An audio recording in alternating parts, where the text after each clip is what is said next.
candidato que salga con esta administración de temas. Me encantaron las temas de 8 secretarios.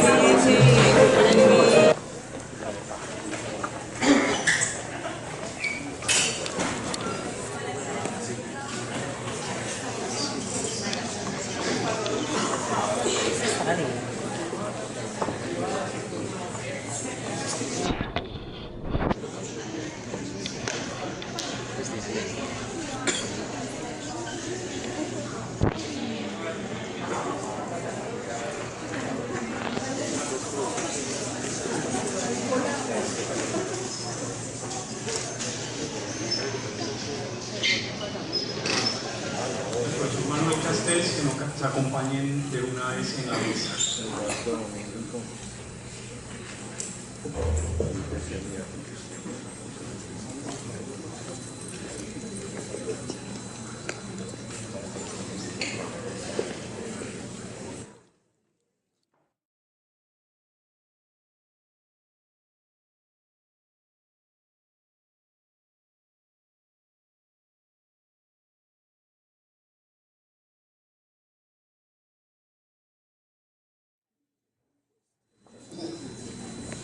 Muy buenos días a todos y a todos los que acuden a este espacio, a este maravilloso encuentro.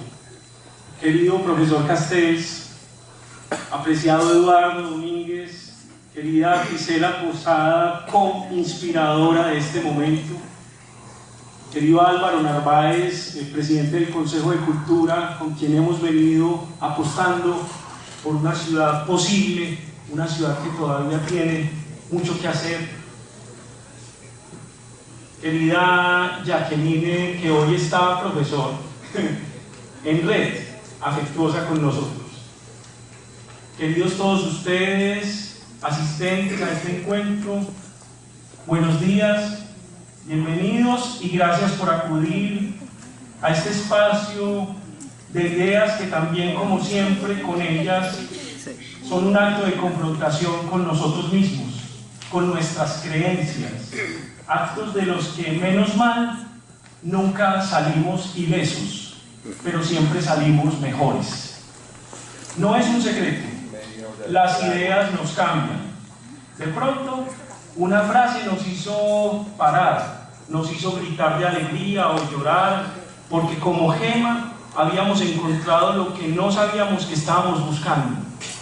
No es el azar, de hecho, a ese libro, a ese texto, hoy a ese pantallazo, hemos llegado conscientemente gracias a las preguntas que nos provocó el vivir, una clase inolvidable de un profesor, una conversación de café o un simple ejercicio de zapping, no en excitación, a veces puede ser el nihilismo.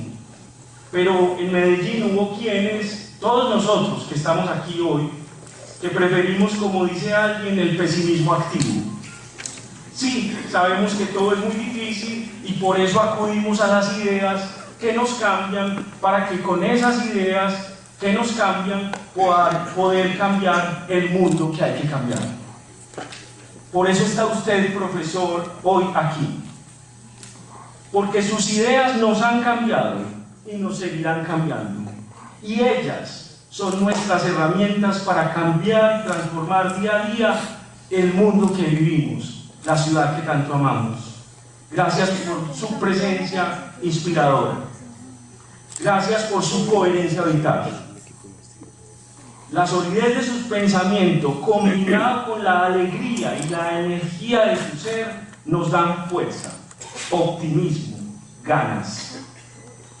Es lo que necesitamos en una ciudad amada como Medellín, que sabemos ha recorrido un bello camino de transformación, pero todavía tiene inmensos retos que superar para que esa transformación se encarne de verdad en la vida cotidiana de todos.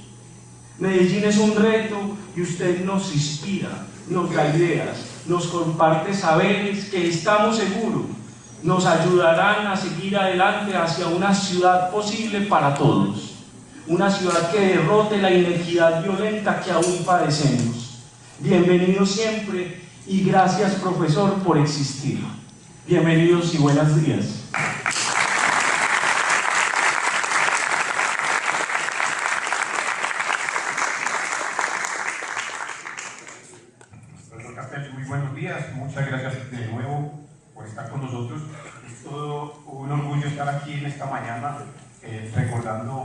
25 años que llevamos en esta ciudad de hacer diferentes búsquedas, trayendo personas que nos orienten, que nos digan tantas oportunidades que tiene el planeta y tantas cosas que podemos hacer aún en medio de las dificultades. Esta es una jornada muy valiosa. Vamos, entonces no le voy a quitar tiempo para mi intervención porque tenemos mucho que conversar. Comunicación, poder, economía y democracia en la sociedad de la información. Adelante, profesor, muy amable.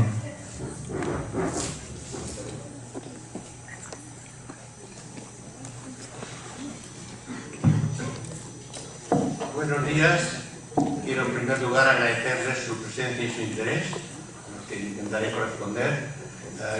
Quiero también agradecer al Ateneo de Medellín y muy particularmente a mi amigo Néstor López y al resto de compañeros, así como a las instituciones invitantes, co-invitantes, la Universidad de Antioquia y la Alcaldía de Medellín. No es la primera vez que estoy en Medellín, pero la anterior fue muy breve. Entonces, quiero expresarles en primer lugar más que satisfacción, mi alegría personal por estar aquí con ustedes. Porque en muchos sentidos son ustedes colectivamente, como ciudadanía de Medellín, admirables. Son un ejemplo para el mundo. Porque nuestro mundo está sumido en el caos, el horror y la falta de asideros institucionales de los que podamos contar.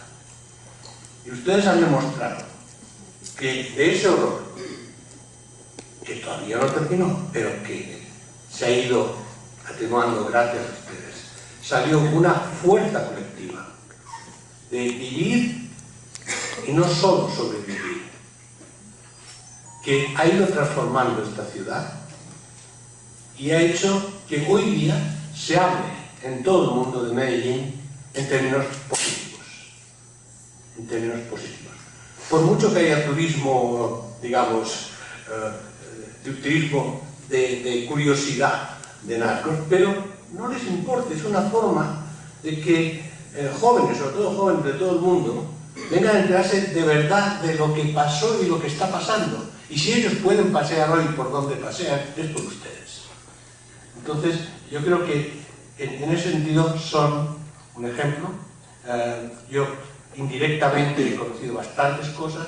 Hay varios estudiantes míos que han hecho sus tesis doctorales sobre Medellín y se han integrado durante años en Medellín y han popularizado lo que la alcaldía, las organizaciones jóvenes, las organizaciones culturales han hecho en Medellín estos últimos años. Por tanto, yo formo parte de esa secuencia de intelectuales de todo el mundo que quieren ligarse a su experiencia positiva como ejemplo para muchos otros lugares en el mundo que están sumidos todavía en la desesperación. Pues bien, en mi conferencia, mi segunda conferencia, porque es una serie que venía acordada con el Ateneo de Medellín, que son complementarias, es una serie de 3 conferencias, que esta es la segunda. El tema hoy se centra sobre una de mis líneas de investigación, Internet, economía y sociedad.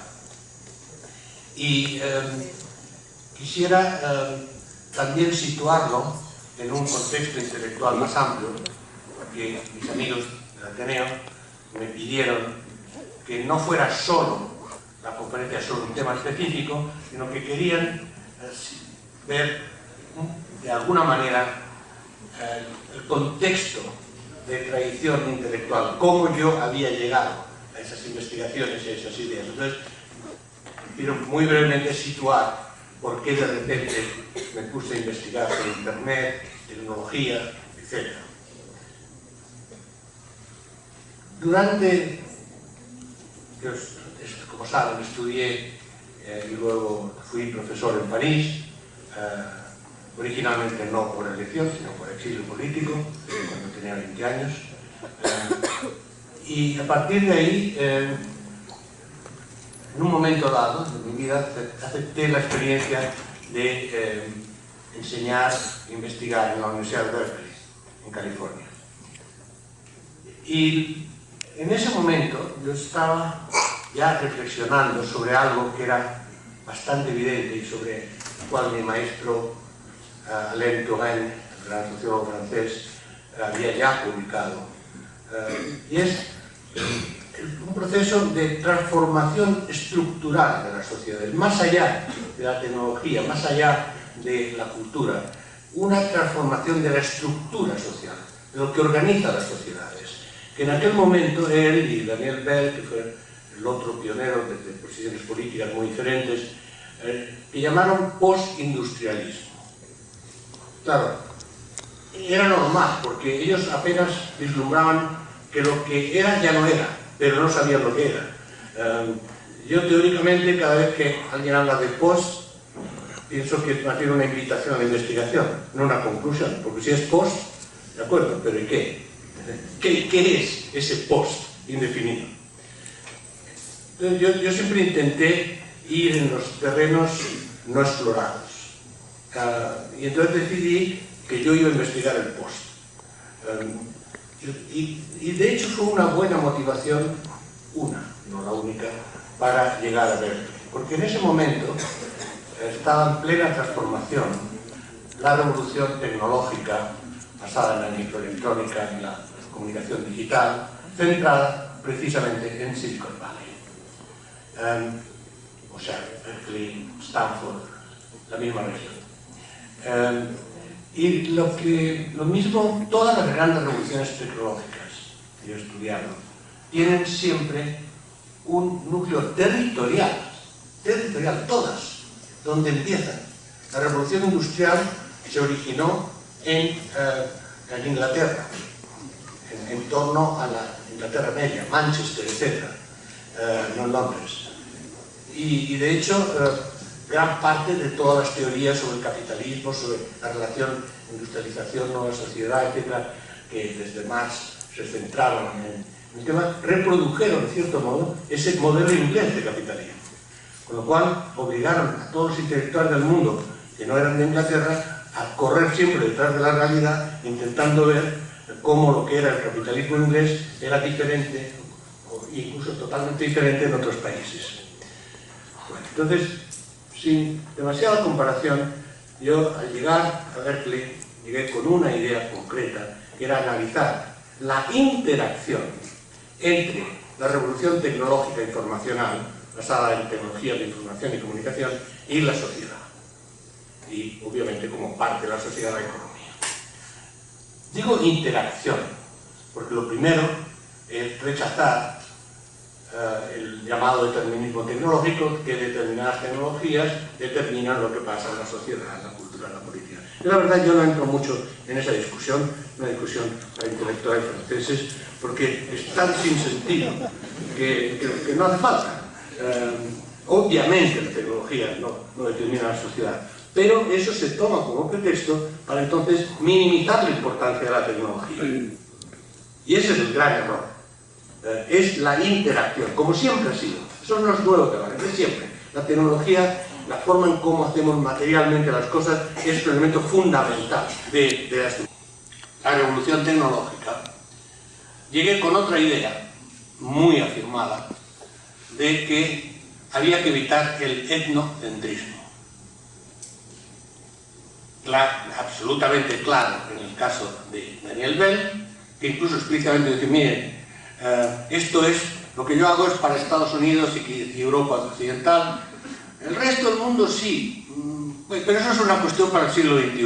Bueno, estamos en el siglo XXI para empezar, pero segundo, lo implícito en esto es que los demás seguirían el mismo camino, que es, como siempre ha sido, la teoría de la modernización.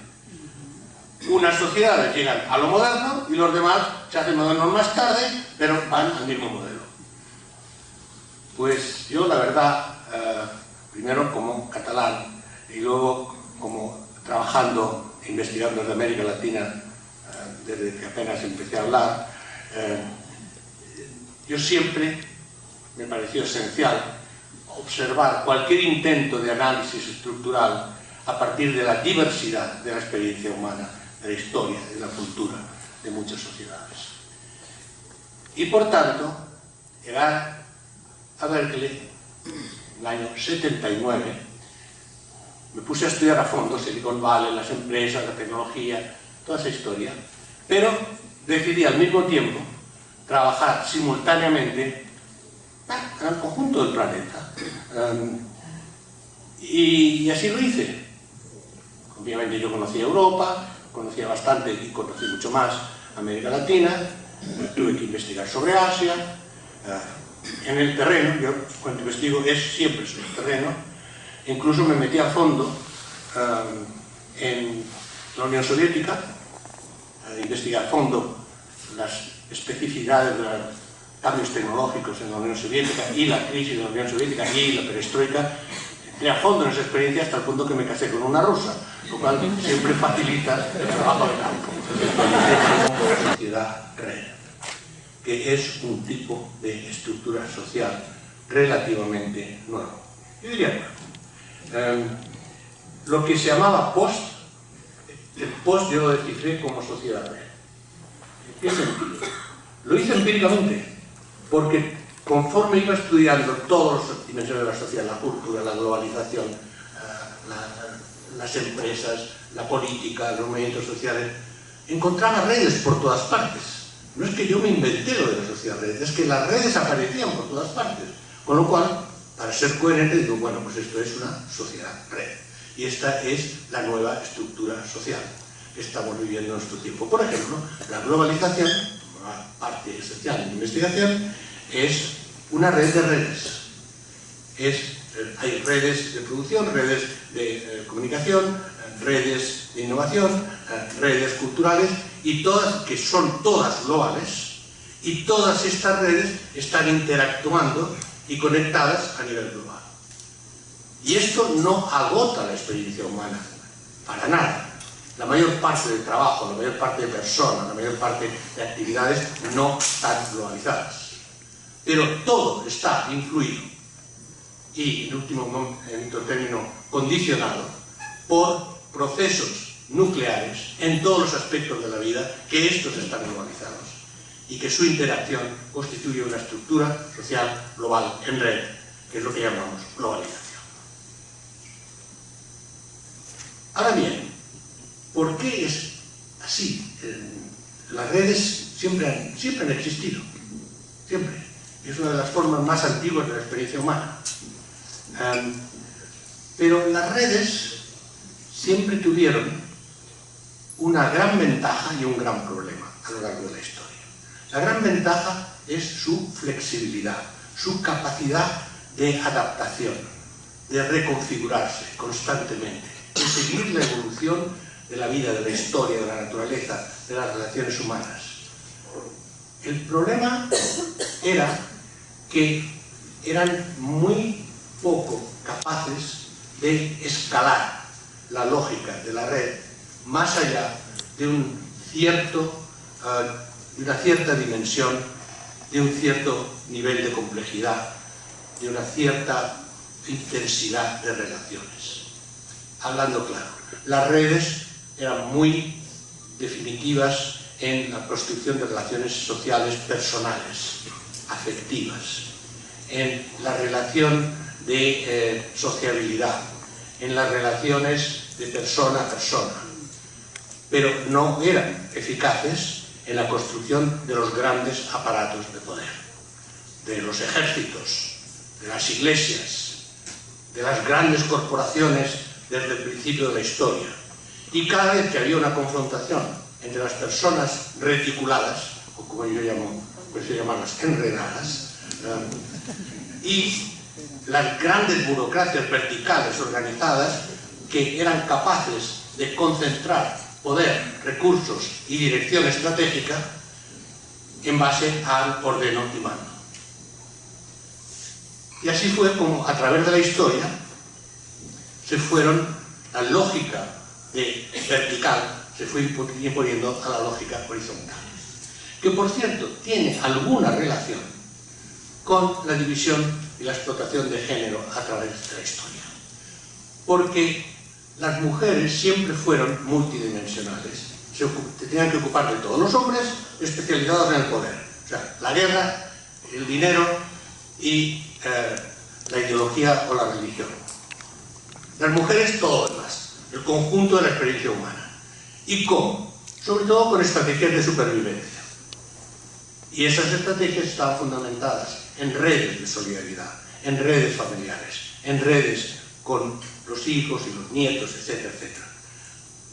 Trabajo descentralizado a partir de la estructura patriarcal de la sociedad. En la práctica, esa evolución determinó que la lógica extremadamente efectiva, multidimensional y capaz de relaciones occidentales, horizontales, basadas en redes, no se pudo extrapolar a las organizaciones de poder, empezando por la empresa, por los ejércitos, etc. ¿Qué ocurre?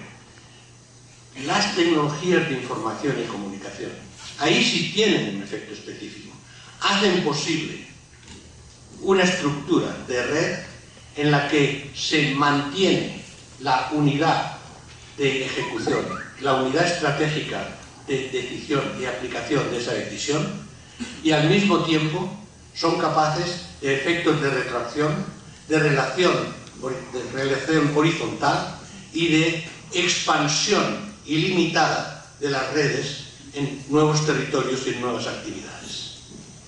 No abordo más porque sería entrar en la teoría de redes, pero es fundamentalmente lo que en matemáticas se llama el fenómeno del small world, del pequeño mundo, en que a partir de una pequeña estructura de red, por redes que se conectan con nodos de esa red, se expande, se expande, se expande, y al final construye todo el planeta. Internet. Eso es Internet. Internet es una red de nodos informatizados que expande ilimitadamente la comunicación electrónica a todos los elementos, a todos los nodos que se van incorporando a la red, y en la que no hay límites. Hasta el punto no hay límites que uno de los padres de Internet, que es Vint Cerf, que es algo amigo mío, bastante amigo mío, en estos momentos, aunque él trabaja más o menos, son muy capaces de manejar volumen de interacción, complejidad de la interacción, capacidad de reconfiguración y, sobre todo, permiten la viralidad. La viralidad es la característica más importante de Internet. La viralidad es lo que ustedes hacen todos los días. Simplemente un mensajito que les cae, de repente se entera todo el mundo. Con gran alegría de las agencias de inteligencia que nos vigilan, pero bueno, eso ya se sabe. O sea, como dijo Scott McNealy, el fundador de Sun Microsystems, privacidad en el mundo de Internet, olvídese de eso. Eso está claro. ¿Qué se puede hacer en una situación de no privacidad? Es un problema político-institucional que podemos discutir. Entonces, de toda esta extraordinaria transformación de la estructura social y de organización práctica de la sociedad, Internet es el vector de esa transformación. Es el que permite la descentralización capilar del efecto red. Como el motor eléctrico fue lo que permitió la difusión de la revolución industrial basada en la energía y finalmente en la electricidad a través de cualquier actividad, desde nuestro coche a nuestra casa, a las grandes fábricas, a todo. Aunque recuerden que no todas las redes electrónicas son Internet. Internet, estrictamente hablando, son la comunicación en red que responde a los protocolos IP/TCP, que son los protocolos de Internet. Lo que no son esos protocolos no son Internet. Pero, por tanto, mercados financieros no funcionan por Internet, conexiones militares no funcionan por Internet, redes automatizadas de producción a distancia no funcionan por Internet, son redes electrónicas y digitales, microelectrónicas y digitales, pero que no son Internet. Sin embargo, Internet es lo que permite la conexión entre todas esas redes informatizadas y lo que hace cada uno y cada una en la sociedad. En realidad, seguimos hablando muchas veces, bueno, una cierta generación, no los jóvenes, de Internet como una nueva tecnología. Por favor, Internet, vamos a celebrar, además se está haciendo muchas cosas de conmemoración, el año que viene, los 50 años del primer despliegue de Internet, en 1969. Pero lo que sí es cierto es que la aceleración de la difusión de Internet ha cambiado cualitativamente. Es, como decía el gran teórico Stalin, la cantidad a partir de una cierta dimensión es calidad. Es decir, y tiene razón el tipo, lo que pasa es que se equivocó de tecnología, creía que siempre iba a ser la industria manufacturera y se olvidó totalmente. Bueno, no se olvidó, sus sucesores se olvidaron de las tecnologías de información por una razón muy sencilla, que no se podía controlar. Y eso fue una gran parte del retraso parcial durante un tiempo de la Unión Soviética. Eso lo he estudiado, he publicado un libro que se conoce menos sobre el colapso de la Unión Soviética como consecuencia de la incapacidad de generar tecnologías de información en una sociedad basada sobre el control de la información. Pues bien, lo que ha ocurrido realmente es la aceleración de la difusión de la comunicación en Internet y en plataformas móviles de comunicación. Simplemente para ilustrarles, no quiero dar muchas cifras hoy para centrarme en lo que son las ideas y las conclusiones de la investigación. Miren, la primera encuesta sobre el número de usuarios de Internet fue en 1996. Había en ese momento 40 millones de usuarios de Internet contabilizables en el planeta. En este momento estamos en 4.500 millones, de los cuales unos casi 4.000, de 3.500 o 4.000 según las estimaciones, están en redes sociales de distinto tipo. No es solo Facebook, Facebook intenta decir que son ellos, no, Facebook son más o menos 1.500, pero hay muchos más. Claro, lo que ocurre es que esto se crece rápidamente en los números en cuanto se añaden los chinos. Cualquier cosa multiplicada por chinos ya se desmadra. Y los chinos solos son 800 millones de usuarios en Internet. Pero yo diría que hay una revolución tecnológica en términos prácticos aún más importante, que es la revolución de plataformas móviles, para simplificar la tecnología, de plataformas móviles, que ahí es aún más espectacular. Si contamos en abonados de móviles, no en teléfonos, sino en números de móviles. La primera encuesta, en 1991, daba unos 16 millones de números de móviles. En este momento hay 7.000 millones en un planeta de 7.600 millones de habitantes. El sentido común dice esto, pues ya está, es eso. Y obviamente los medios de comunicación generalmente transmiten las noticias alarmantes en Internet, como saben muy bien los periodistas. Las únicas noticias son las malas noticias. No vas a publicar un artículo sobre un día precioso, hoy se puede salir al campo, no hay ningún problema. Eso tu editor te dice, ¿pero qué es esta historia? No lo va a leer nadie. Entre otras cosas, porque si es así estarán en el campo y no lo leerán, ni mucho menos. Bien.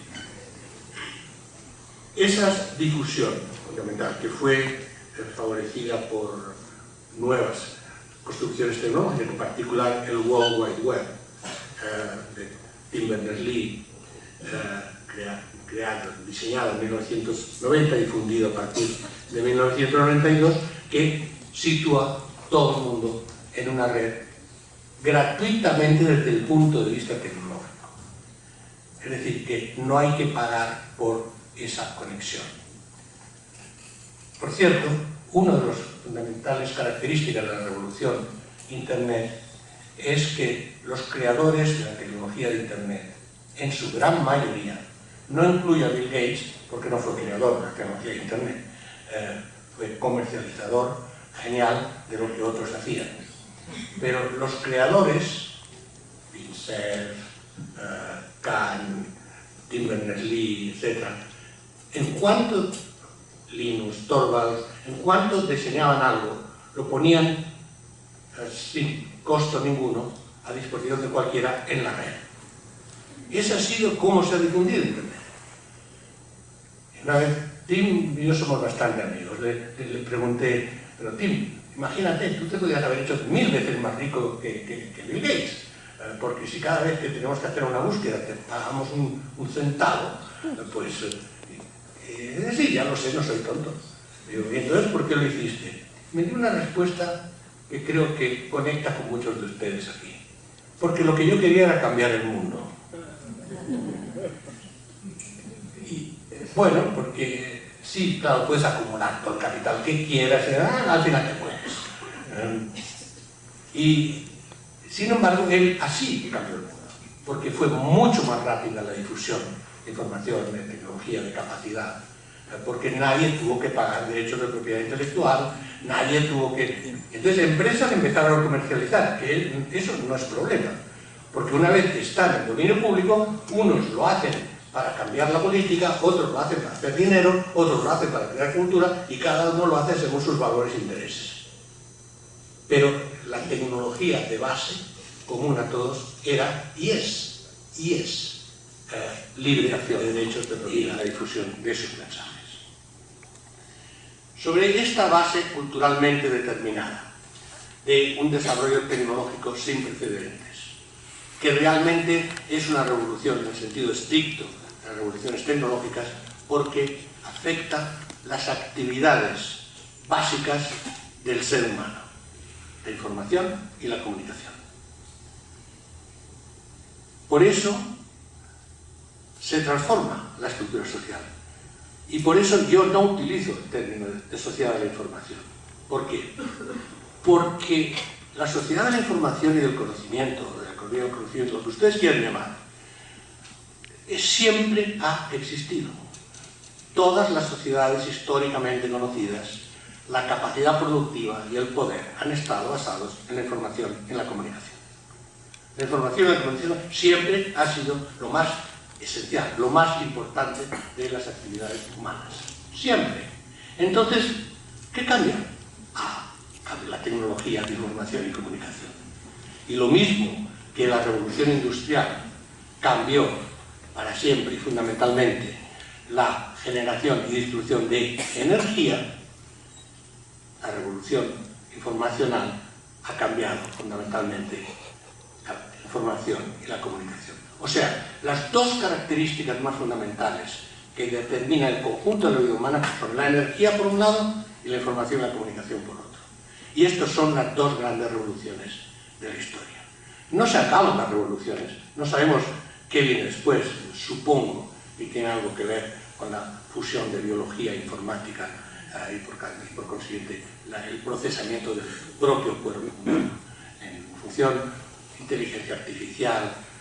Es un término muy confuso, podemos hablar de él, pero sí estamos ahora por fin, hasta ahora era ciencia ficción, ahora sí, a una penetración de la capacidad relativamente autónoma, de máquinas con cada vez mayor capacidad de procesamiento simbólico y por tanto de una cierta forma de aplicación de la inteligencia, no de inteligencia.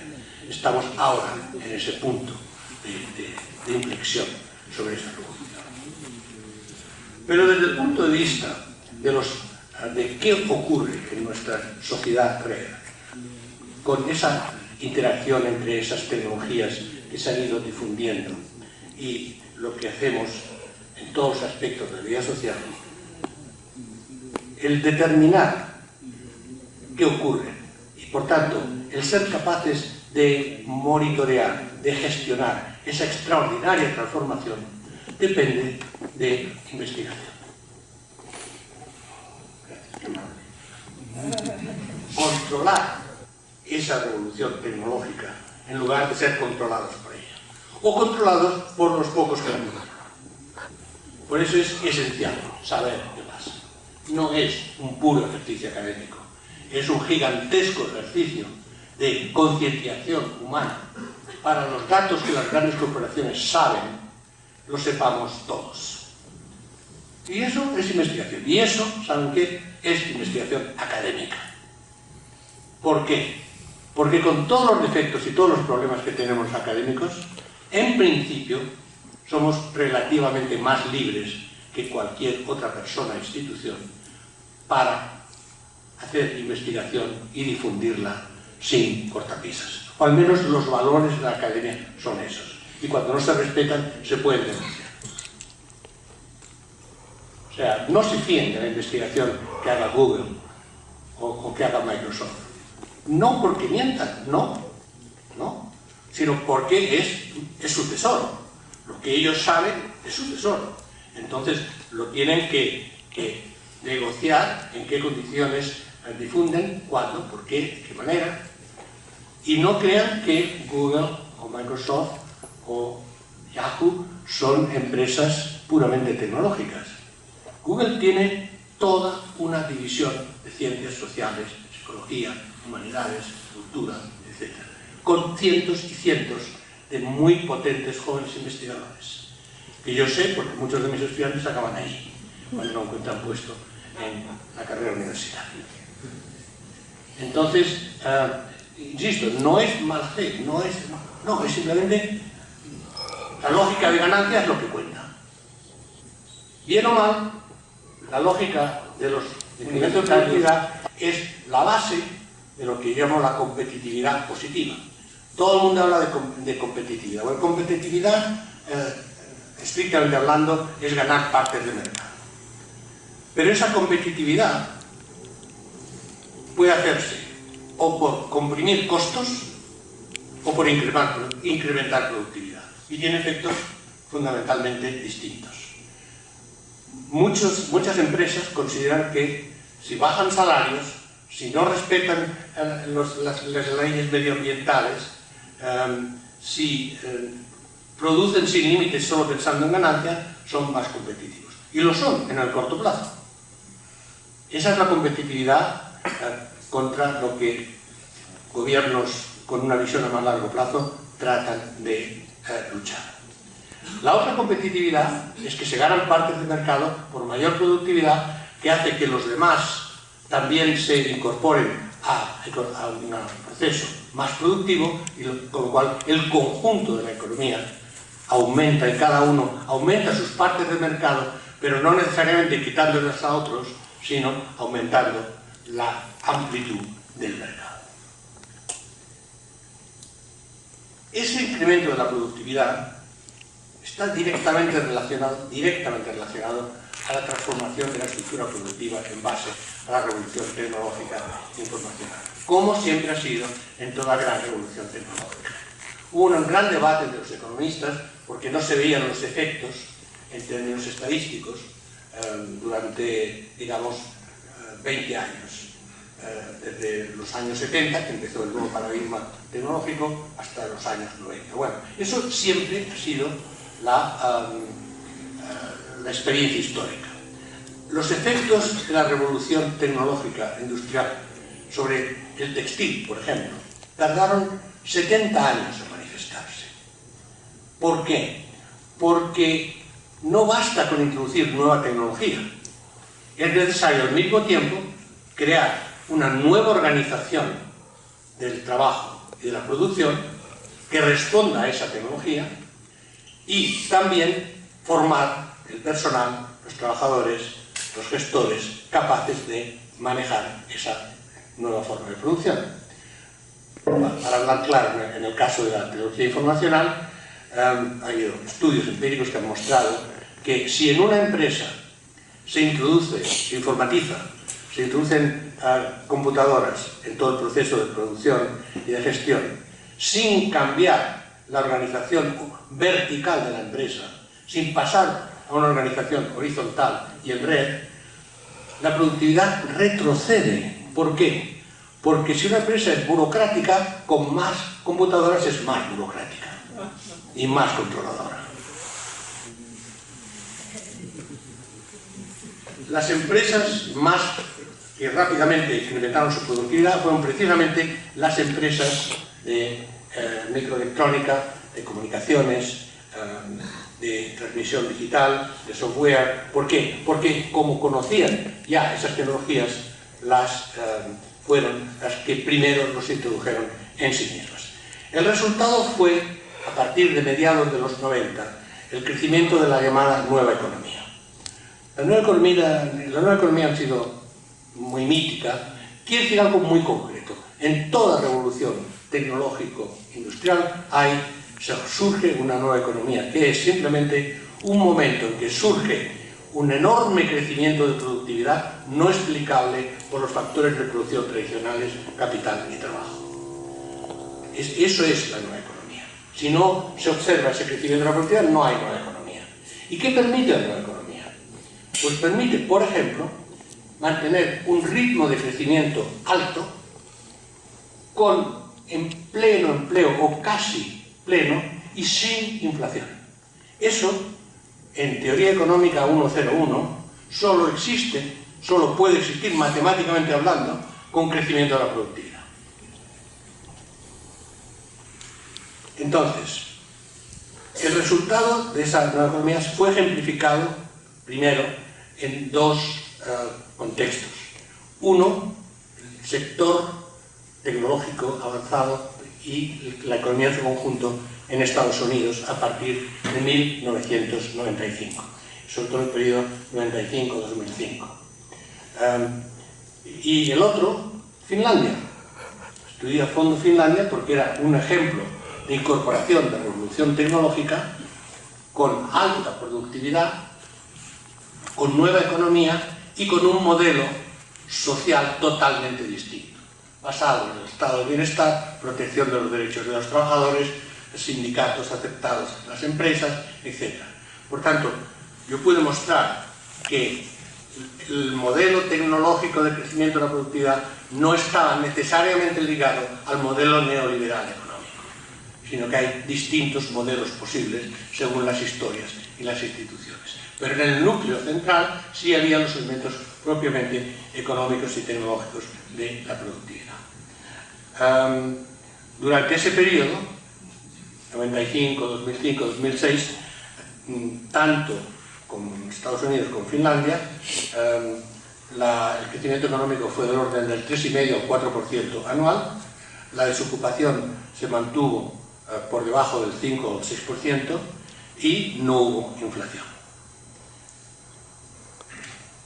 La paradoja es que, claro que la productividad es lo esencial, pero una vez generada la ganancia, una vez transformada en capital, ese capital va a los mercados financieros.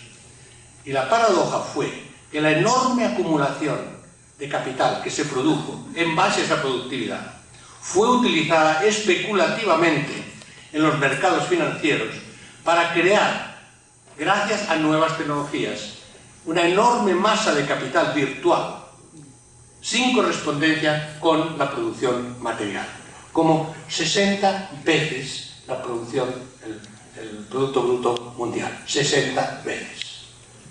Capital virtual que alimentó capital virtual en una serie de nuevas tecnologías, de derivados financieros, etc.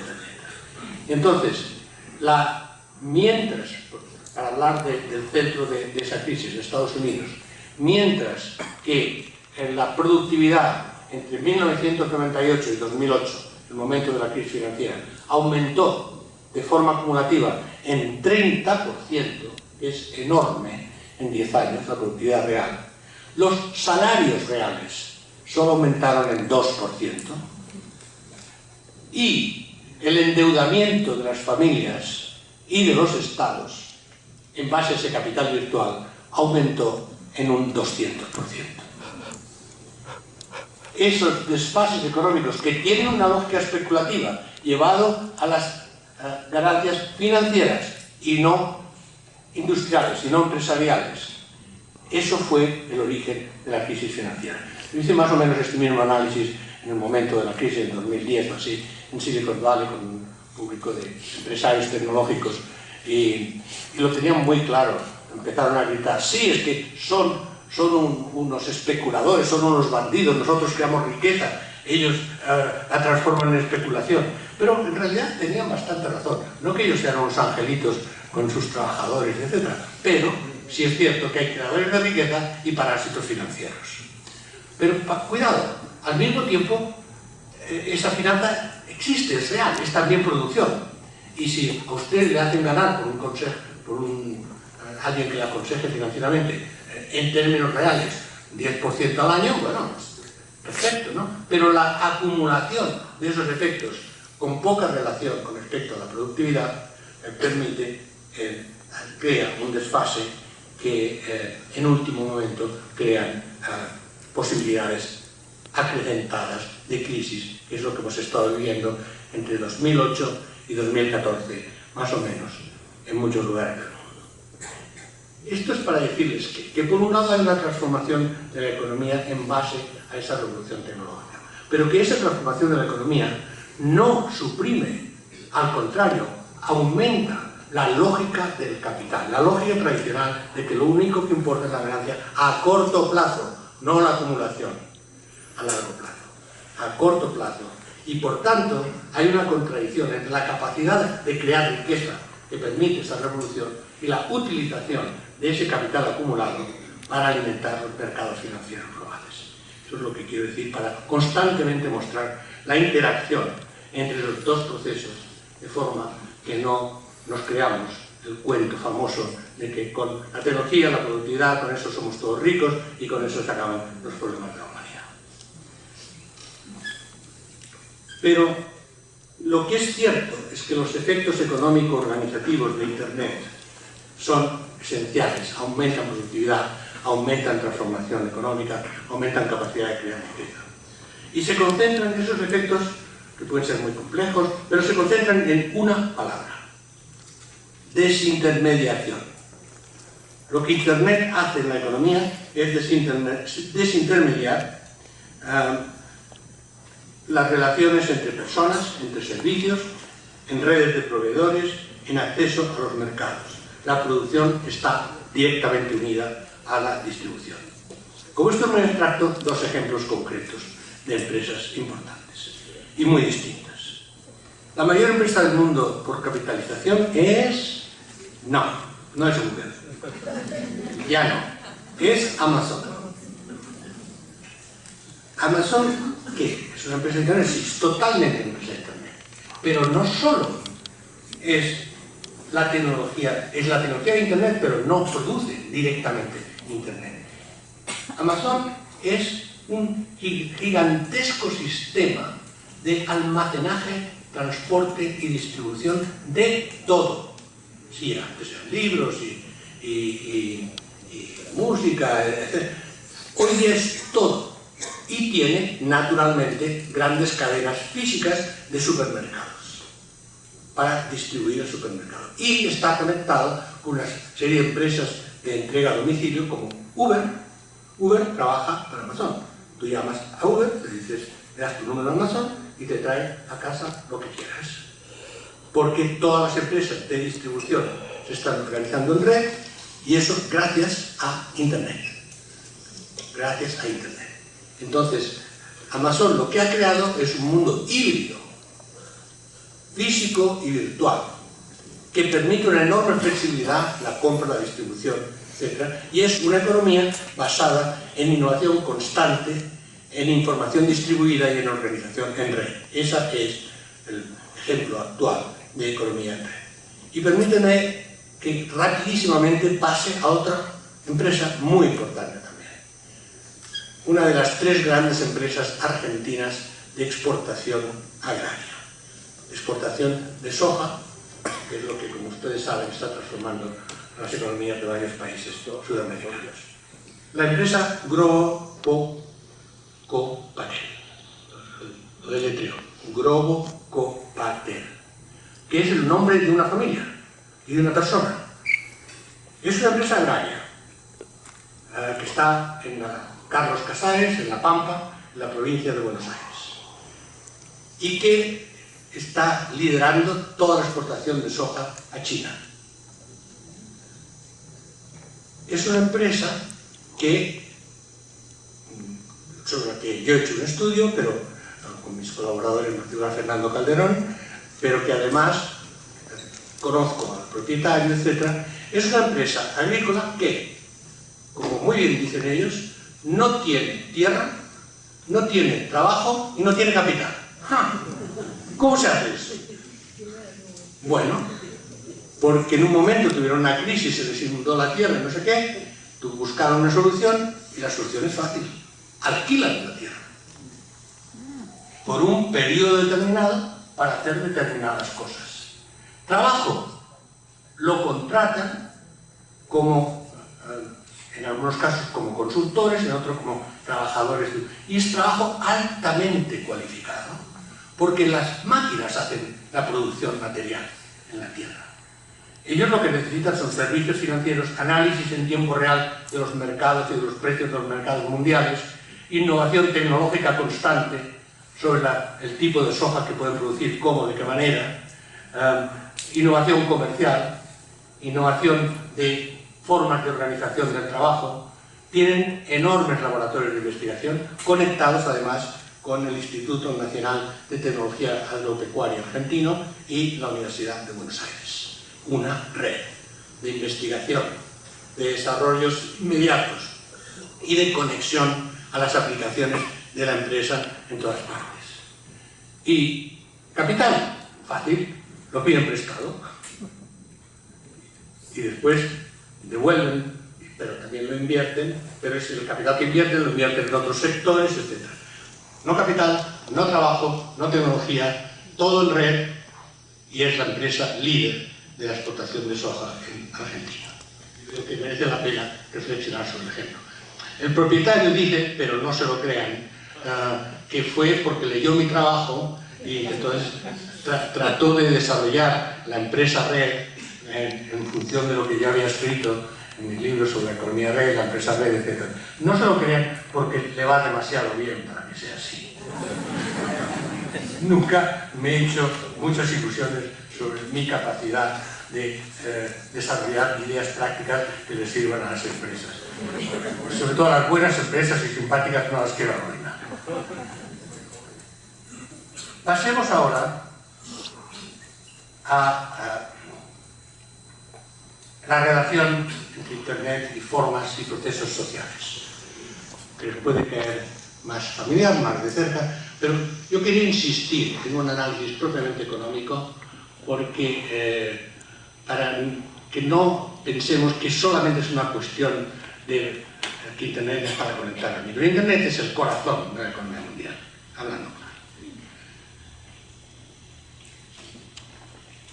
También hay que tener cuidado con la mitificación de los nuevos usos de Internet. Y les cuento una anécdota para relajarles antes de entrar en otra fase dura de la conferencia. Hace 15 años yo estaba aterrizando en Bogotá, invitado muy honorablemente por el arzobispo de Bogotá, y cuando estaba aterrizando leí El Tiempo, estaba en el avión y había un gran titular: nuevos usos de Internet en Colombia. ¡Wow! ¿Ves cómo esto funciona? ¿Ves cómo realmente Internet está transformando también a América Latina? Y entonces leo el artículo y los nuevos usos eran que los delincuentes estaban intentando ver cómo seguían haciendo extorsiones en el mercado de los ricos que se habían ido al norte de Bogotá y se habían atrincherado en sus comunidades valladas. Y lo que estaban haciendo era distribución masiva de correos electrónicos, identificando todas las personas en que enviaban 1000 correos electrónicos amenazando a todo el mundo, etcétera, etcétera, y de ahí siempre sacaban un 10% que respondían. Realmente nuevos usos, pero ¿para qué? ¿Cómo? Y ahí, claro, la conclusión es que Internet no cambia lo que ocurre en las sociedades, amplifica, organiza e impacta en función de lo que está ocurriendo en las sociedades. Vamos a esto. Primero, para analizar las relaciones entre Internet y sociedad, que son fundamentales, porque realmente vivimos en Internet. La cuestión está también, lo siento, los intelectuales franceses, de que Internet es bueno, malo, hay hay que denunciarlo. Es como denunciar la electricidad, más o menos, porque vivimos en Internet. Ni siquiera hoy día, no sé, en los años 60 se podía pensar, vale la pena desarrollar estas tecnologías, pero las tecnologías se desarrollaron porque cualquier tecnología que invente la humanidad se desarrolla y se difunde. No hay excepción histórica de esto, ni la nuclear, por cierto. Entonces, pero obviamente hay siempre ignorancia y miedo ante toda nueva tecnología. Y en el caso de Internet, además, hay una ruptura generacional brutal. Porque el cambio tecnológico de la comunicación, finalmente Internet es una tecnología de comunicación, el cambio ha sido tan extraordinario en tan corto tiempo que los millennials no pueden ni entender la problemática de gente de mi edad o de gente de 50 años. Y viceversa. Y de ahí surgen miedos de todo tipo. Las madres temblando de lo que van a hacer sus hijos en Internet. Y en realidad sabemos muchas cosas de lo que pasa en Internet. Hay más de 100 institutos de investigación especializados en la investigación social sobre Internet en el mundo, que además están coordinados en red. Sabemos muchas cosas. Yo tuve el privilegio de, hace unos años, en 2005 o 2007, era la única investigación exhaustiva sobre una sociedad entera, sobre Cataluña, porque tuve los recursos para hacerla, y hicimos 55.000 entrevistas, de las cuales 15.000 presenciales, sobre todo la sociedad, las empresas, los hospitales, la política, las administraciones, sobre todo. Y pude verificar muchas de estas hipótesis. Es un proyecto llamado Proyecto Internet Catalunya, PIC, que está en la web de la Universitat Oberta de Catalunya. Pero coincide lo que hicimos con muchos de los otros institutos de investigación. Entonces, en primer lugar, el mito de que Internet aísla, aliena, etc., es sistemáticamente falso en cada estudio empírico, en cada sociedad que se ha estudiado. Al contrario, Internet aumenta la sociabilidad, lo cual es normal, siendo una tecnología de comunicación y de relación, y no excluye la sociabilidad cara a cara, la sociabilidad física. Es cumulativo. De hecho, cuanto más sociabilidad cara a cara, más sociabilidad en Internet, y cuanto más sociabilidad en Internet, más sociabilidad cara a cara. La gente, en general, hay muy poca gente que realmente lo que se llaman lazos de relación, aunque sean lazos débiles, para la distinción entre lazos fuertes y lazos débiles. Lazos fuertes sí requieren, son lazos arraigados en la sociedad, familiares, personales, requieren cara a cara, pero los lazos débiles, Internet es mucho más eficaz para mantenerlos. Lazos débiles son el amigo, que sí, que es amigo, pero no amigo del alma, la amiga que te gusta, pero todavía no has conseguido sacarla.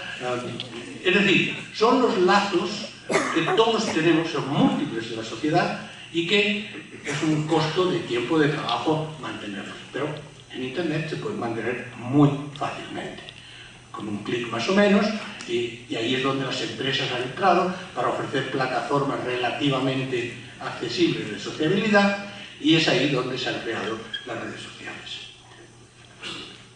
Medidas de aislamiento y de alienación disminuyen con Internet. ¿Internet elimina la alienación? No. La sociedad produce alienación constantemente.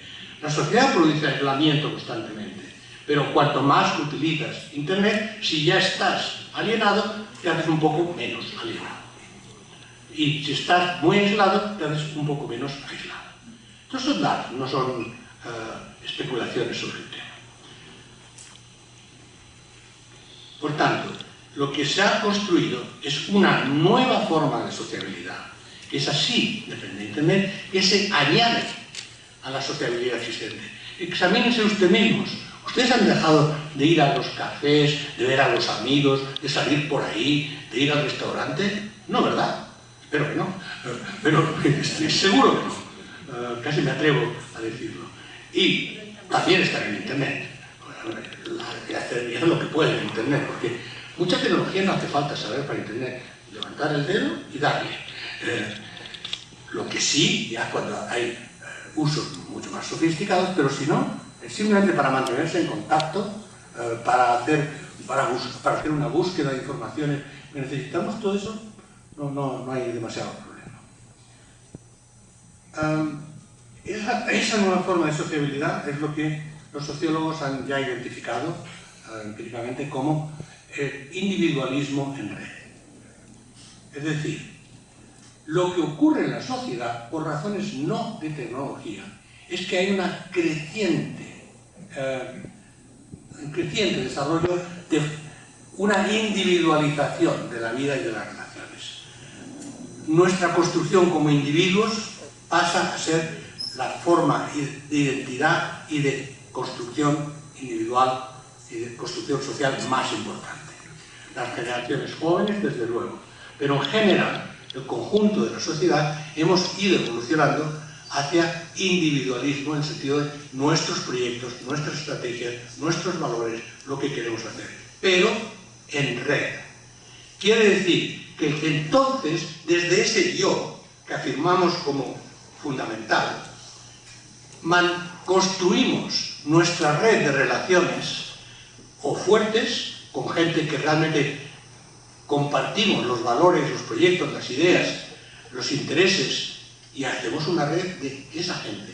Y luego hacemos redes de muchas otras gentes, de los aficionados a mi equipo de fútbol, de redes culinarias, redes de interés intelectual, todo tipo de redes en las que nosotros seleccionamos, a partir de nuestro nodo, los otros nodos con los que queremos relacionarnos.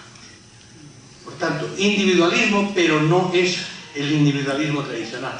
Es el individualismo que sale de las estructuras tradicionales de la autoridad de familia, la autoridad política, la autoridad del trabajo, y construimos nuestro mundo social a partir de nuestra elección y selección de con qué queremos y con quién queremos conectarnos. Y esa es la forma nueva de sociabilidad que se ha creado en Internet. Cuanto más jóvenes las generaciones, más importante es esa forma, obviamente. Pero no son las únicas. No son las únicas. Impactos decisivos de Internet en otros aspectos fundamentales de la sociedad. Educación. Aunque hay una fuerte resistencia de la lógica tradicional de las instituciones educativas. Lo más importante que se ha hecho con Internet en educación es la formación a distancia de los maestros, no de los estudiantes.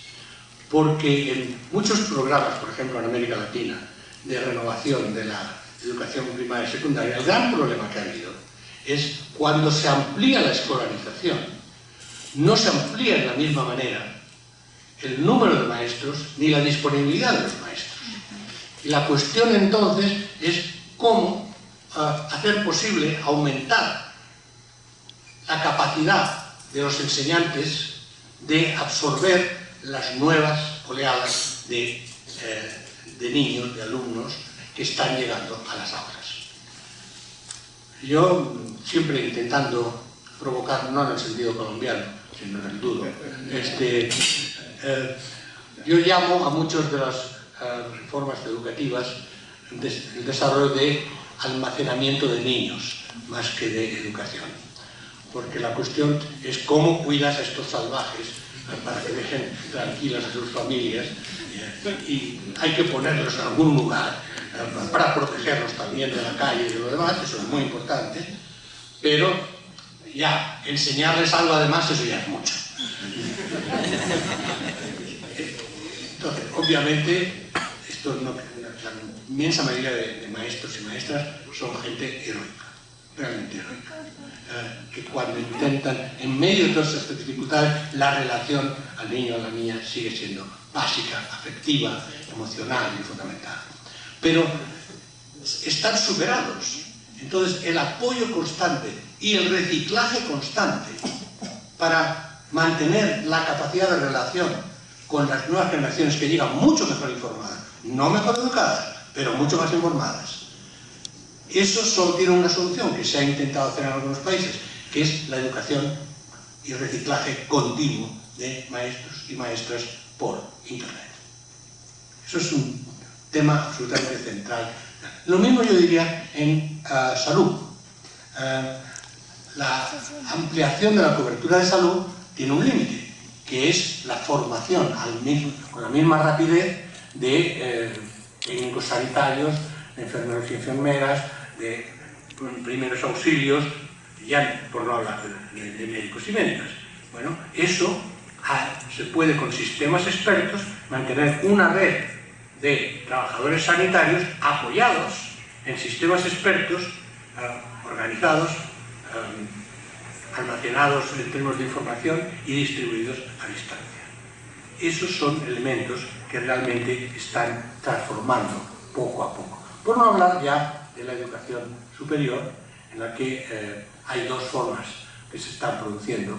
Por un lado, educación superior a bajo coste a través de un negocio de malas universidades virtuales que proliferan en todo el mundo. Pero por otro lado, si hay control público de la calidad, sean privadas o públicas las universidades a distancia, si hay control público de la calidad, la capacidad de desarrollo de la educación universitaria a distancia a través de Internet ofrece nuevas posibilidades absolutamente esenciales. Concretamente, no se trata de formar a distancia los alumnos a partir de una lógica de ganancia. Pero, ¿qué ocurre? Que cuando tienes 18 años necesitas un campus, no por razones, un campus o un edificio o donde sea. Necesitas contacto físico, no por razones pedagógicas de amar al profesor. No. Para estar con amigos y amigos, para vivir la vida social con una cierta libertad que nunca más vas a tener. Eso es fundamental. Por tanto, ahí no. Ese no es el tema. El tema ahí es formar a los formadores para que los formen más o menos bien, mientras ellos disfrutan de la vida antes de entrar en la vida. La cuestión es muy distinta cuando estamos hablando de algo que en todas las economías y sociedades se considera fundamental, que es el reciclaje profesional continuo a lo largo de la vida, que es esencial para las personas, para las empresas, para las administraciones. ¿Y eso cómo se hace? Con personas que ya están en la vida, por tanto con familia, que ya están en el trabajo, por tanto trabajan a tiempo completo. Solo hay una manera. Antes no se podía, eran cursos por correspondencia, con bajísima efectividad. Hoy día se puede hacer, y se puede hacer bien, a partir de la conexión y programas de Internet. Ya hay buenas experiencias en el mundo. Existe la Open University de Inglaterra, la Open University de Netherlands, la Open University, la Universitat Oberta de Cataluña, la UNED Nacional Española. Hay una serie de universidades que ya han acumulado experiencia en ese sentido y funcionan. Incluso permiten, porque la tecnología lo permite, atención individualizada al estudiante, porque puedes trabajar directamente con un estudiante a partir de esa relación. Y no tienes que tener en que nuestras sociedades están absolutamente centradas en la producción y comunicación de información y conocimiento.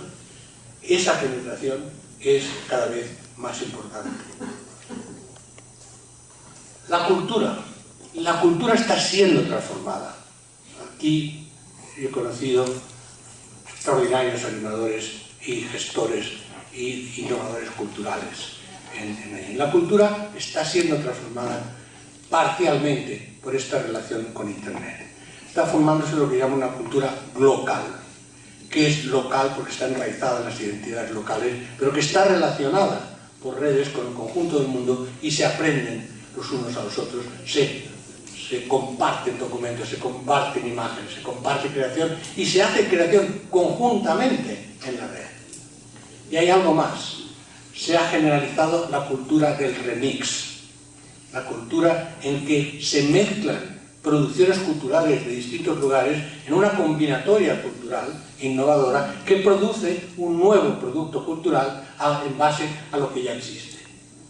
Por cierto, eso es una de las cosas que las empresas discográficas, etc., intentan cortar, porque dicen que ataca al derecho de propiedad intelectual. En realidad, el remix siempre ha sido la cultura. En el mundo, en la historia, la cultura siempre ha sido tomar distintos trozos de distintas expresiones culturales y volverlos a mezclar de una forma que es distinta, a veces irónica, a veces elevando el nivel, a veces, al contrario, haciendo una porquería, pero siempre ha sido la idea de intentar construir a partir de lo que existe, no a partir de lo que todavía no existe. Eso es una parte, pero no la parte más importante. Ha permitido crear una autonomía de la comunicación, autonomía con respecto a los gobiernos que poseen los medios de comunicación y a las corporaciones capitalistas que poseen los medios de comunicación. Se ha construido un espacio de autonomía y ese espacio de autonomía es la base para una capacidad de la sociedad civil de controlar, protestar, movilizarse, deliberar. Y por tanto se ha construido una nueva política de movilización social. No lo desarrollo porque esa es mi tercera conferencia, pero sí quiero decir dos cosas. Que la política también ha sido penetrada, no solo la movilización social. La política ha sido absolutamente penetrada por las redes y la utilización de redes. Que hoy día las redes son mucho más importantes que los medios de comunicación de masas en la construcción del poder político. Mucho más importantes.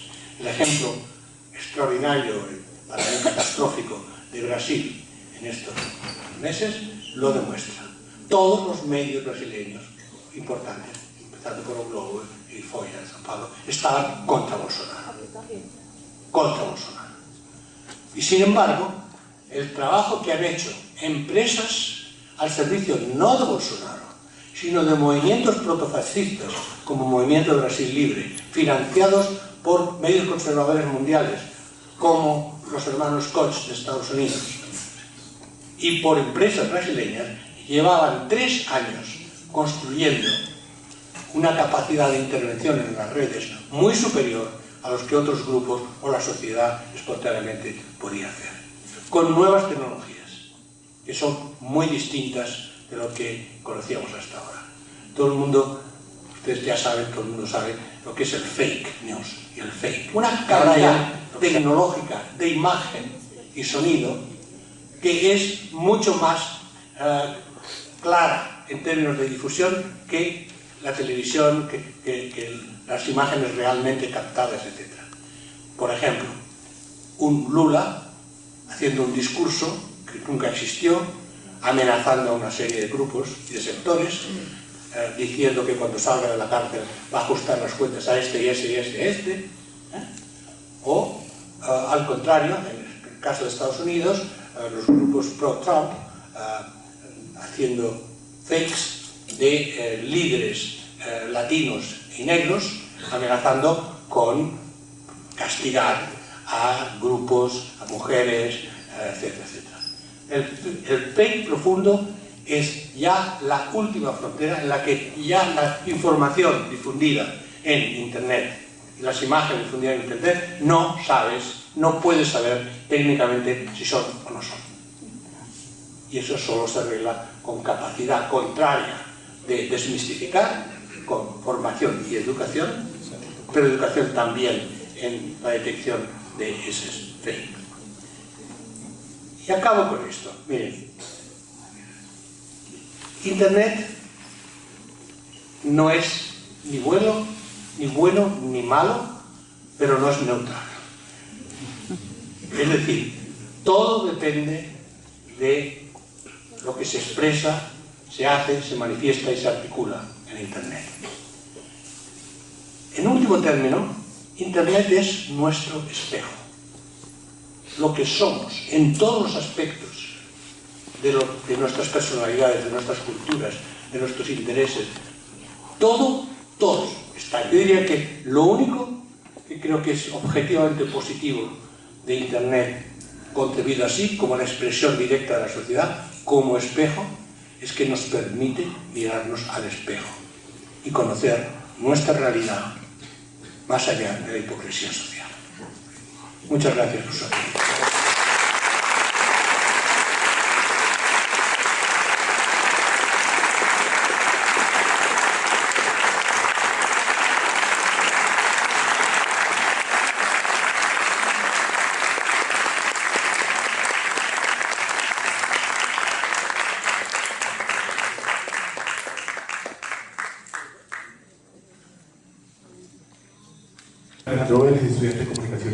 mismo.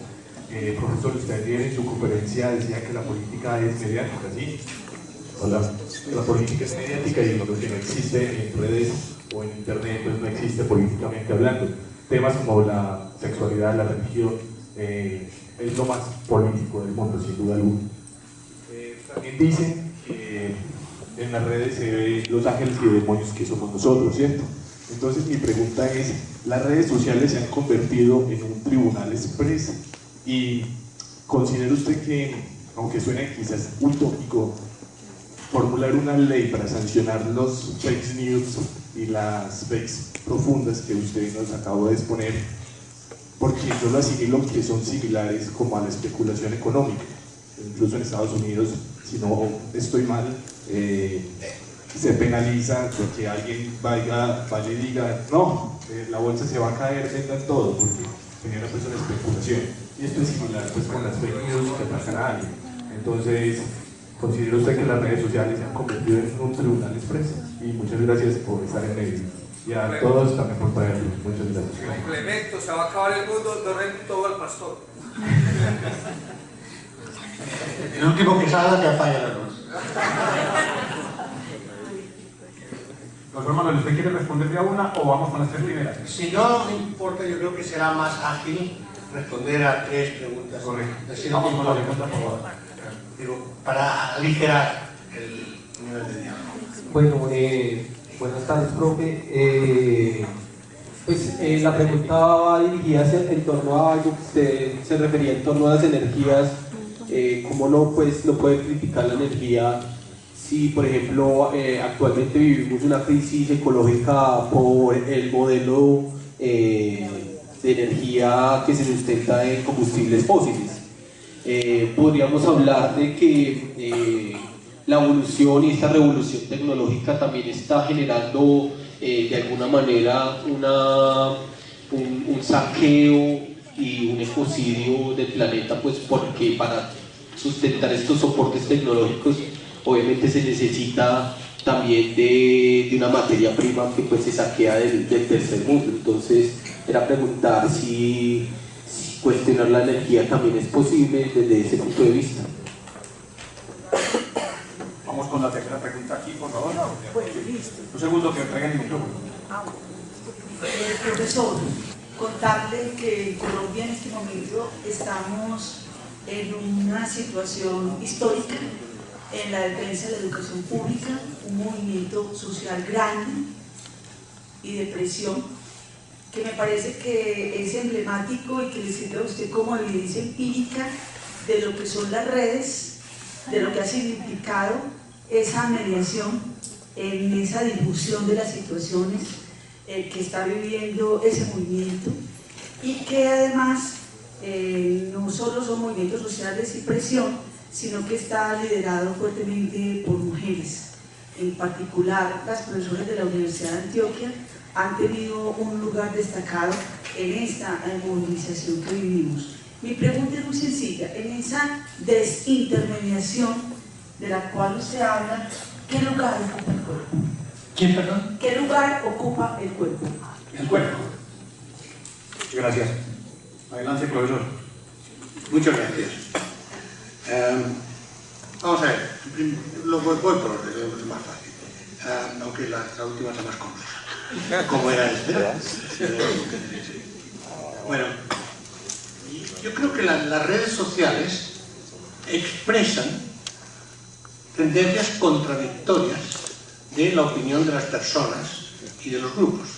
O sea, expresan son el tribunal.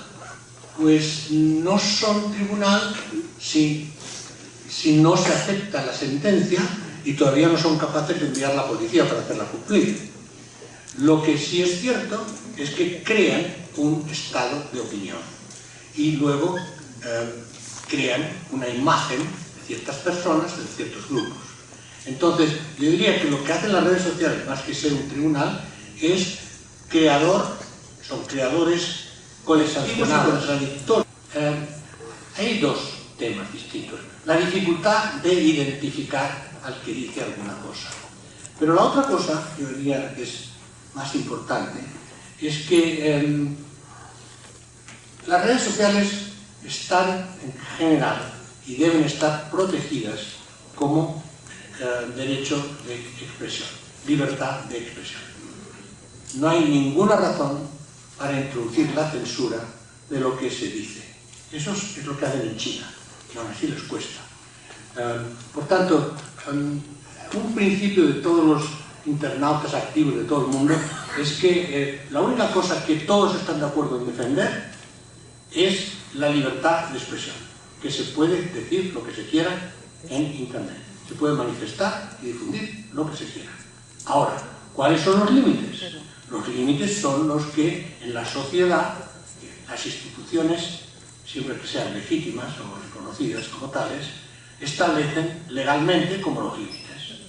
Entonces, si hay una llamada a matar a alguien en Internet, eso es sancionable por la ley, lo mismo que cualquier tipo de amenaza o de llamada.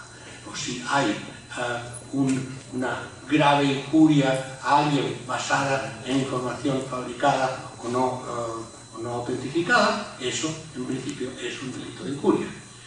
Pero no más allá. Es decir, en ese sentido no hay lo que sea sancionable en Internet, lo que sea sancionable en la sociedad. No, lo que es sancionable en la sociedad también es sancionable en Internet. Solo que, por cierto, es más difícil establecerlo, identificarlo, etc. Hay problemas en el sentido de que en Internet cabe todo y se hace todo y se decide todo. Sí, pero en el fondo es el precio a pagar por esa libertad de expresión. Y por tanto, en la medida en que de cualquier nodo se puede conectar con un nodo que esté en Estados Unidos, en esa medida protege la libertad de expresión en muchos otros lugares del mundo. Ocurrió en Francia y en España cuando censuraron ciertos webs de Internet, se conectaron a través de Estados Unidos. Pues bien, en los años 90, 96 exactamente, Clinton trató de establecer una censura parcial sobre Internet legalmente con una ley llamada Ley de Control de la Indecencia y que utilizó el típico pretexto de todo el mundo, la pornografía infantil. Obviamente, todos nos repugna la pornografía infantil, que está por todas partes. Pero bueno, efectivamente era un buen pretexto, pero aún así todas las asociaciones de defensa de libertad de Internet, pero no, mire, lo que hay que hacer es, si hay pornografía infantil, atacar esa web de pornografía infantil de distintos medios utilizando las leyes existentes, pero no un previo control de censura a Internet, por si acaso. Bueno, todo eso fue a los tribunales y llegó hasta la Corte Suprema. En la Corte Suprema tumbó la ley de Clinton y ya nunca más se ha vuelto a hablar de una ley semejante, ni siquiera Trump se atreve. Pero lo que es interesante, lo que le quería contar, es el texto de la sentencia. Me parece muy representativo de la ideología de la libertad de expresión, que es uno de los principios de la Revolución Francesa que se ha más o menos intentado defender. En la sentencia se dice: es cierto que en muchas ocasiones Internet es una esfera de expresión lo que te da la gana, aunque sea una irresponsabilidad total. Si empezamos a recortar lo que es responsable, lo que no es responsable, volvemos a lo de siempre. En último término, a la Inquisición que les transmitimos desde España. Segunda cuestión. Entonces, concretamente no son un tribunal, a menos que los tribunales puedan intervenir y a menos que reconozcamos ese tribunal, esa opinión como tribunal, entonces tratemos de darle valor represivo o jurídico. Lo que has planteado de la relación con la energía me parece esencial.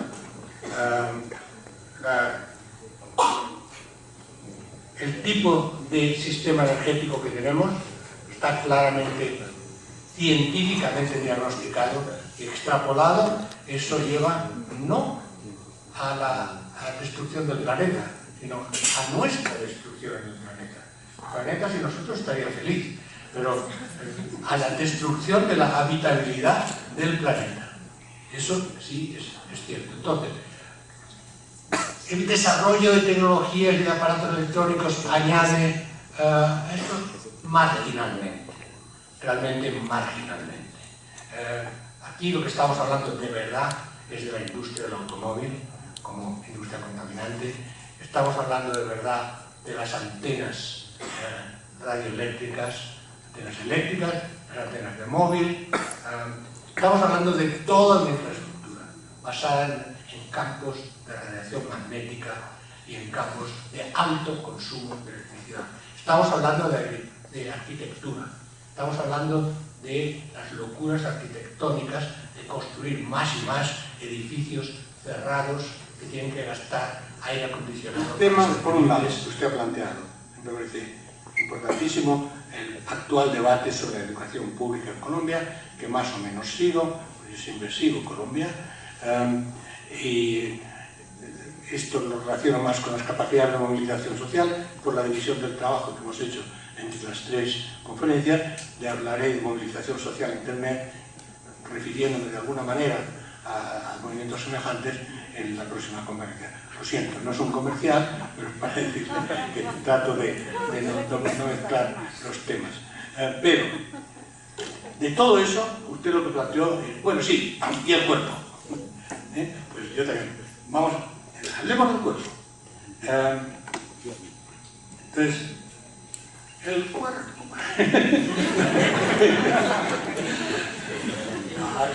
En serio. Uno de los desarrollos teóricos más importantes en las ciencias sociales, que tienen un gran antecedente de todo tipo, pero hoy día es un tema dominante en muchas universidades. ¿Cuál es la concepción de cada persona del cuerpo? ¿Cuál es la visualización y comercialización del cuerpo en la sociedad en general?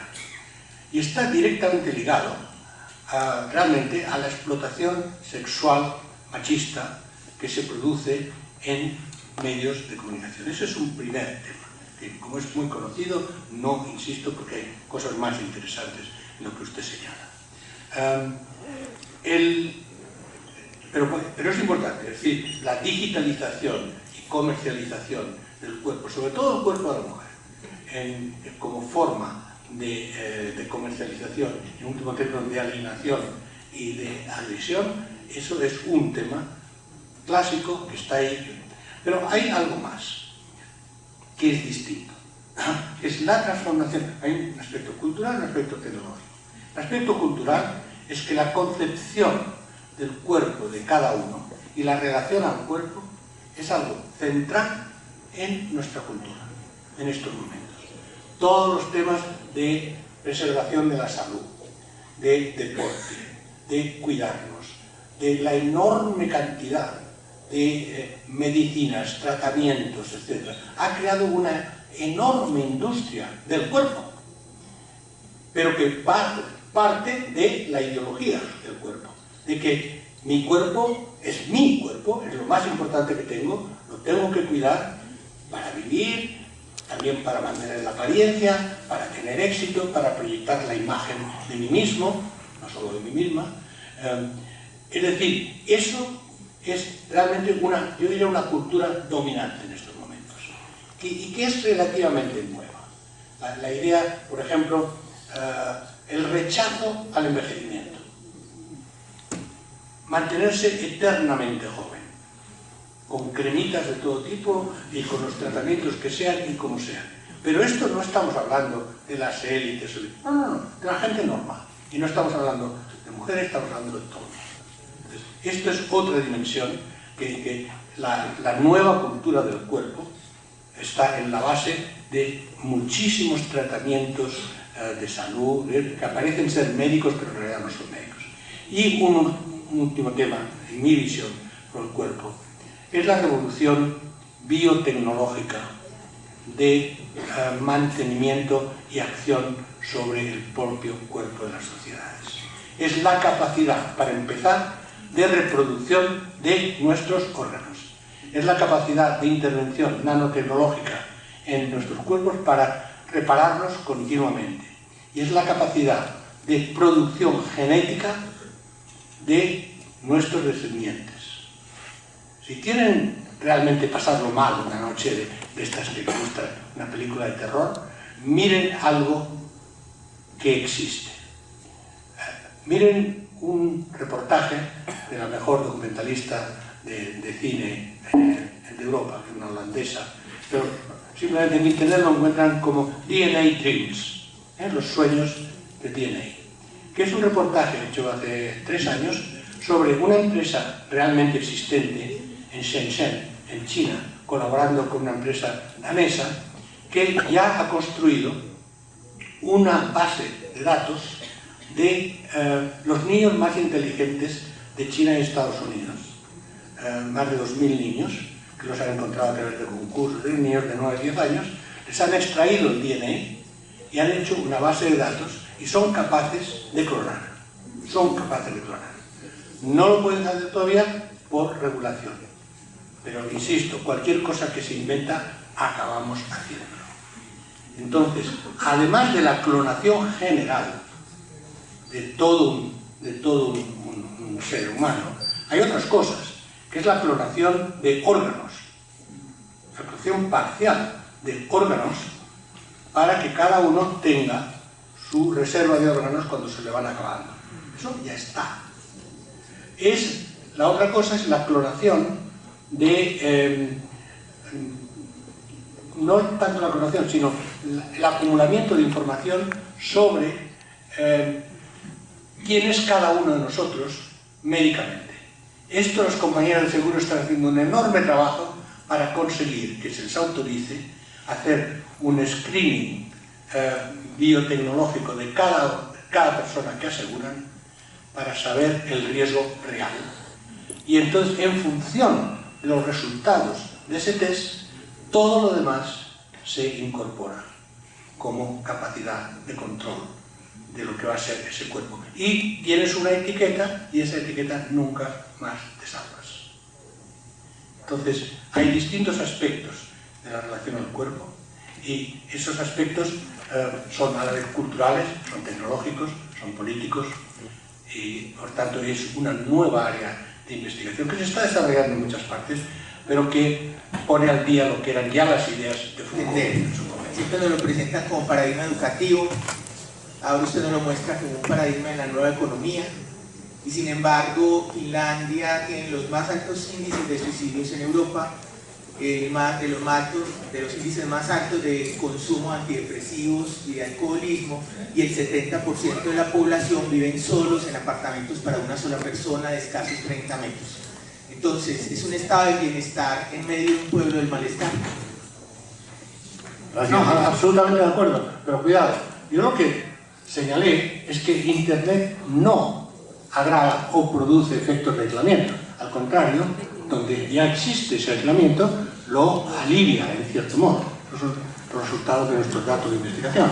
Me refería a esto. Ahora, el problema de la alienación masiva de nuestras sociedades, y el indicador que tú señalas es el indicador que yo utilizo, consumo de antidepresivos, que sobre todo es en las mujeres, hay que decir, 2/3 de las mujeres de Estados Unidos y del norte de Europa, no de España, por cierto, pero 2/3 consumen regularmente antidepresivos. Eso absolutamente claro. El hecho de vivir aislados es fundamental. El hecho de vivir en pequeños apartamentos no es fundamental. Porque yo estudié en Hong Kong, en que la gente en los edificios públicos de Hong Kong vive una familia con 3 metros cuadrados por persona y lo pasaban muy bien como familias, porque tienen otra cultura.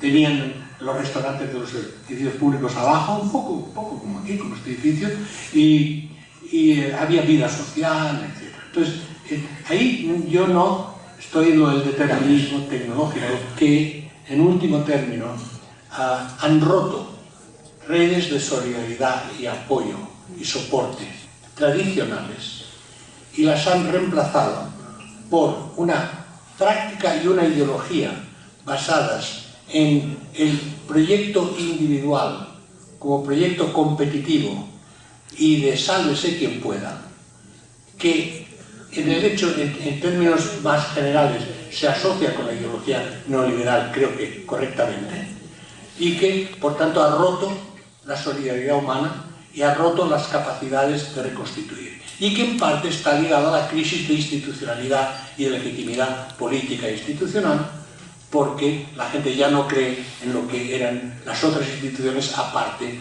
de la familia. Y después hay problemas también ligados a la descomposición creciente de la familia patriarcal. Entonces no me van a decir, como dicen muchos, que es la culpa de las mujeres, pero lo que sí es cierto es que con la insurrección de masas que se ha producido de las mujeres contra su dominación en el seno de la familia patriarcal, se han creado muchísimos problemas en lo que era una estructura básica de sostén y apoyo social.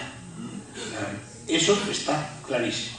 No es la culpa de las mujeres, la culpa de la institución patriarcal, pero conforme se desarrolla una oposición directa al sistema y luego al que tienes por delante, hay una disolución de ese tejido social que se repercute en problemas de relación general de la familia, la pérdida de la familia extendida, o sea, la evolución familiar en Europa, como tú dices, y en el norte de Europa.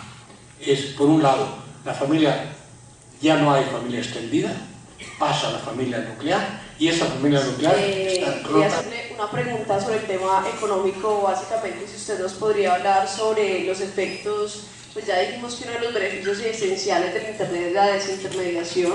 Entonces, ¿cuál sería de pronto el efecto o de la masificación del blockchain, ahora que estamos hablando de esta tecnología? Usted la conoce. Y lo segundo... Más despacio, por favor. Okay. Pero hasta ahí queda claro. Sí, sí. Ok, listo. Y lo segundo es el tema de la desregulación de la economía en red. Ya que usted nos puso los ejemplos de Amazon, Uber, y bueno, todo lo que podemos conocer, ¿a qué nos lleva, digamos, un poco? Porque, digamos, por ahí va el efecto, ¿no? Un poco de la desregulación que trae esta economía en red. Gracias. Gracias. Muchas gracias. Bueno, es decir, la regulación económica, cualquier economista serio coincide en que es absolutamente necesaria. Que la idea de la libre mercado sin ningún tipo de regulación es autodestructiva. La cuestión es que el contenido de la legislación de regulación depende de las relaciones de influencia y de poder entre el mundo empresarial y el mundo político. Para dar un ejemplo muy concreto, la regulación de la privacidad en Internet, que no es que ya no existe, pero por otro lado hay un límite a lo que se puede hacer con los datos personales, que es la base de la industria de Internet, la obtención de nuestros datos personales. Como decimos en Silicon Valley, si no pagas por un servicio es que tú eres el producto. Entonces, en el contexto europeo se acaba de aprobar y se va a profundizar estrategias oligopólicas y de control de mercados.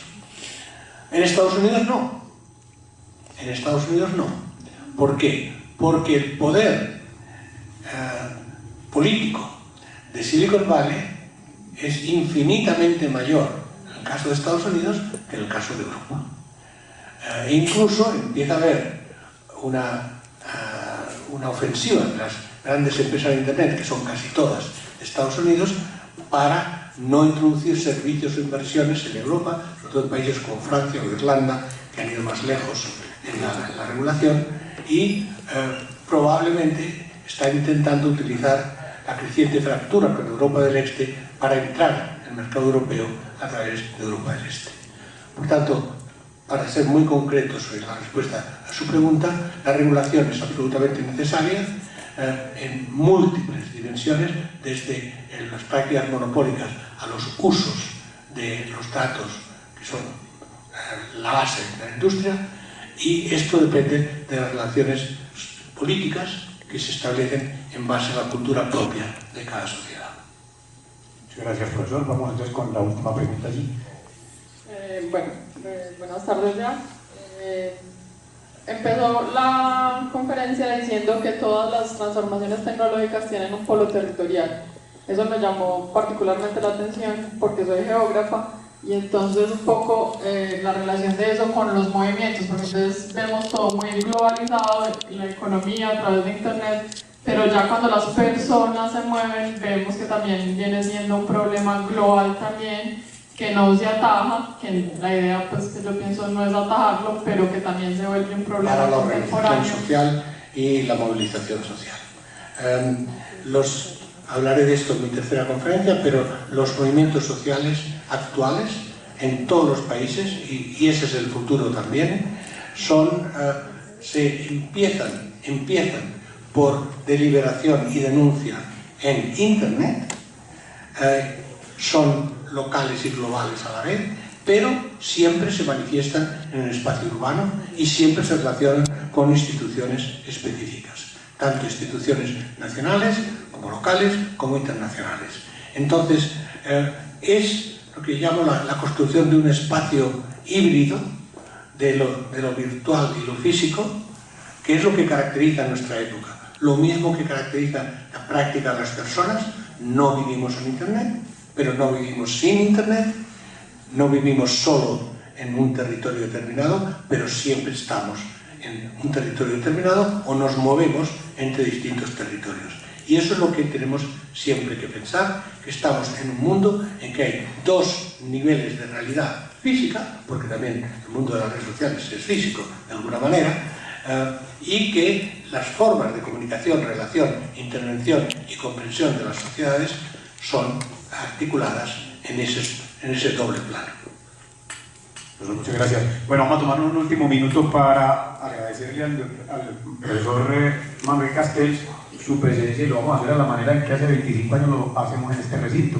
Es que Néstor pasa acá y vamos a darle un abrazo al profesor para mostrarle qué ciudad tiene y a qué ciudad tiene que volver. Y por favor, un aplauso para nuestro presidente.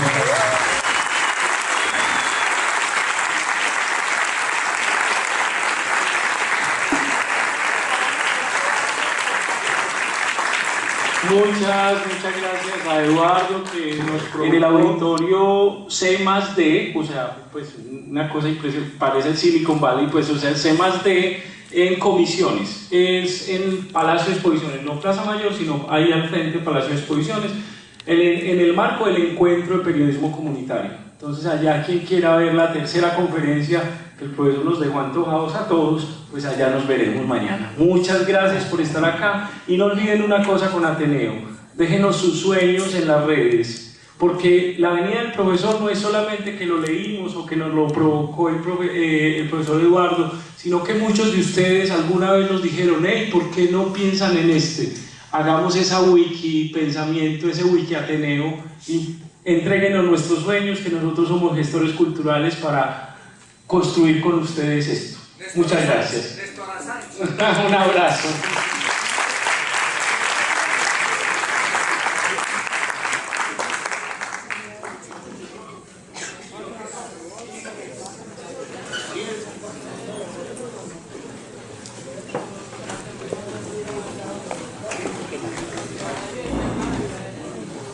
Voy a preguntar yo.